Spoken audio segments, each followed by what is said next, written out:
The old term was psychologically safe. Today it's evolving to a term called psychological maturity. And in a psychological mature environment, you have appropriate confidentiality, not secrets. We saw what secrets did. Confidentiality is information, if it's shared, is harmful. Secrets are, if it's not shared, it's harmful. And these people needed to know that anything they told us was not going to come back and bite them in the tail. And it took a while for them to realize that and to believe that. And we kept listening over and over and over until they really saw that we genuinely believed in them, cared about them, and cared about their ability to heal and find meaning in their life again. And eventually it got to the point that they said, okay, can we move on now? Can we move on? We're ready. And they had a massive change. Massive change.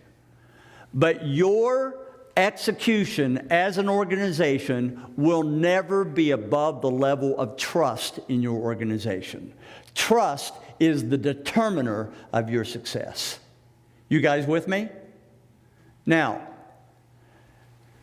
what about when trust has been damaged?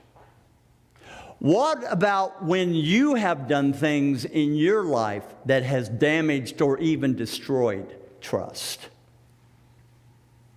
How do you repair it?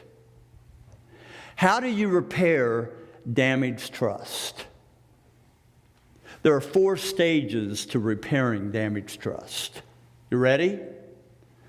The first stage is what I call the no way stage. There is no way that that person is going to change. No way in heck. You ever been there before? There's just no way. Second stage is I see that person is changing his or her behavior.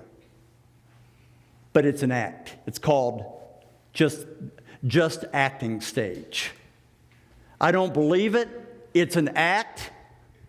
It's not real. It's not sincere. That's phase 2. Phase 3 is the no muscle memory stage. I see, and this takes time, I see that this person is genuinely working on changing. I see that they have taken responsibility. They've owned their stuff. I see that. But my fear is it won't last. And as soon as this process is over, they're going to go back the way they used to be. Their heart is in the right place. But I'm just fearful that it won't last. That's stage 3. And stage 4 is the eating crow stage. You know what? I was wrong. And I am glad I was wrong.